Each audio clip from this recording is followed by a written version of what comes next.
Soto, who she joined our workshops when we started, I guess about 3 or 4 years after I started doing workshops inside. People like Ken, who I worked with on the inside, were coming home, and we decided together that they still wanted that support group, and so we made a writing workshop specifically for people re-entering from incarceration. And at that point, Carolina joined our workshops, having been a free person for many, many years, and she's been a stalwart part of our group since then. I'm part of a community, and so that's what I'm writing about. Community is family, building hope against the carceral state. We stand at a crossroads. 15 years ago, my cousin, a Jesuit nuclear physicist who worked on Apollo moonshots before resigning to dedicate his life to applied technology, delivered a stark warning. It's too late. They are working for ways to get off the planet that they know is devastated already. They need nuclear power for that. His words ring prophetic today. We witness Elon Musk's Mars obsession, bringing billionaires to space while trying to cut Social Security and Medicare, while our president chants, drill, drill, drill. We see the systematic dismantling of public education, making class divisions even more explicit. We watch democracy crumble as anti-democratic forces reshape our collective life. The Carceral Apparatus extends its reach into all government agencies. Their furniture, fiber optics for the military, even the flags sent for governmental use are made by incarcerated people. The statistics are staggering. 25% of the world's prisoners reside in the United States, but the numbers can't capture the human cost. Rape by guards, medical neglect, families permanently separated, torture through solitary confinement, food deprivation, and lockdown during floods, fires, and extreme weather conditions of all kinds. Overt racism poisons the air incarcerated people breathe. The crisis deepens. The Attorney General warns that the Bureau of Prisons faces $338 million budget cut, while prisoner populations rise.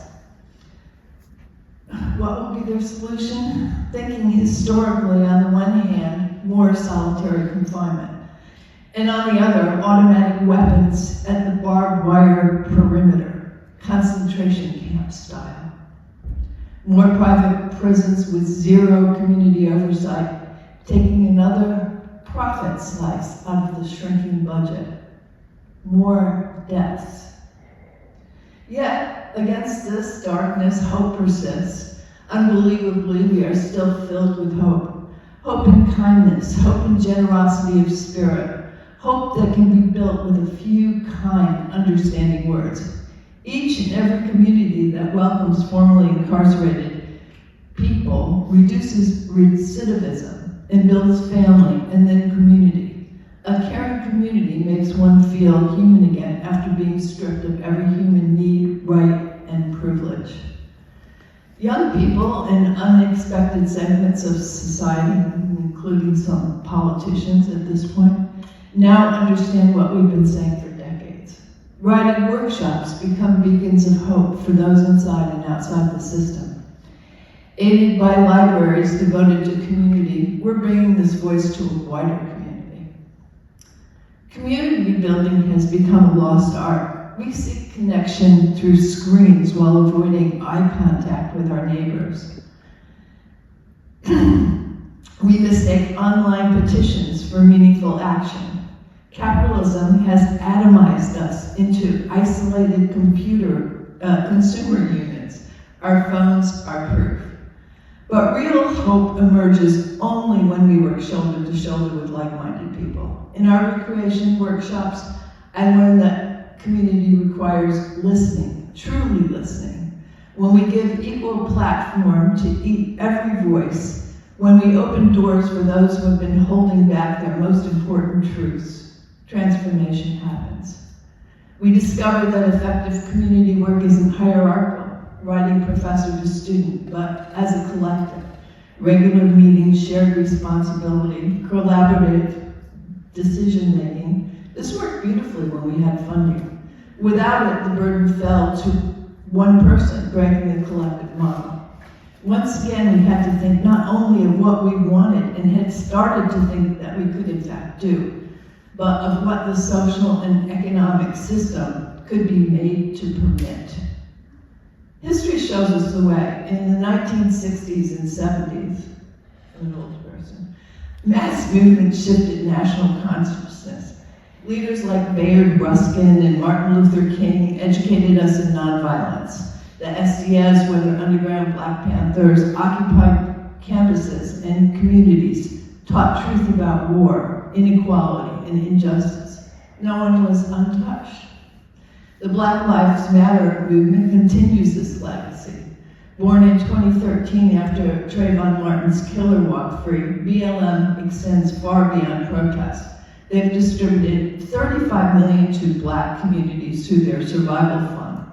They promote Black businesses, cultural preservation, and artistic expression. Their work includes advocacy for prisoners, prison abolition, restorative justice, and organizing in historically Black colleges and universities. Their success explains why dismantling BLM has become a government priority. They've been among the most or more effective global movement builders of the past 12 years. Writers may be solitary in nature, but we have a duty to shift political discourse locally and globally. Our voices matter, whether raised independently or in support of others. We must reach those comfortable with inaction who understand mass incarceration's racism and profits from what amounts to torture, but remain passive. Because this is also our world community, we can't ignore the elephant in the room. We witness ethnic cleansing, targeted assassinations of children, paramedics, and reporters. We see mass starvation and history's first live stream genocide. As writers, we have a special responsibility to Palestinians. If genocide isn't the first thing on our lips, we betray what's constantly on our minds.